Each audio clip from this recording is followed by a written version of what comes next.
Hi everyone, my name is Ainoa Aparicio. I'm assistant professor at the ESOMAS department of the University of Turin. This video is part of the ESOMAS Research video clip series.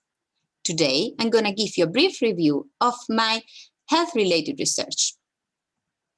In my research, I address policy-relevant research questions empirically, using data.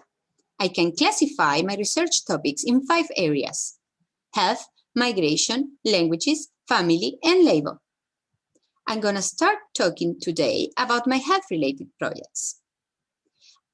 I'm going to start by describing my 3 COVID-related projects, which are co-authored with Susanna Grosberg, and then move to my neonatal health projects.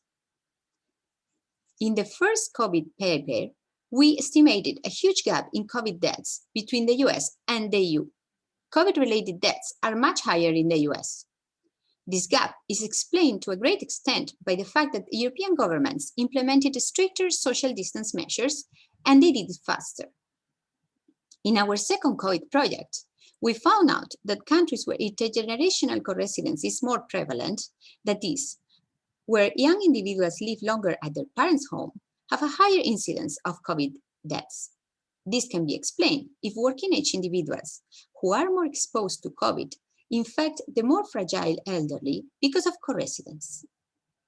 Finally, we show that one of the factors that explains cross-country differences in the incidence of COVID is the time at which COVID arrives to each country.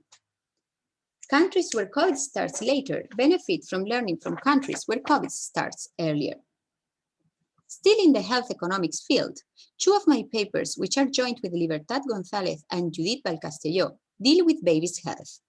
Babies' health is important because it influences future outcomes like labor market status, wages, and adults' health.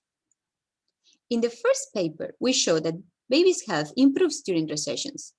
This can be explained by the type of parents who decide to have children during recessions, and because there are fewer first births. This is births of the first child of the mother during recessions, and firstborn children are less healthy.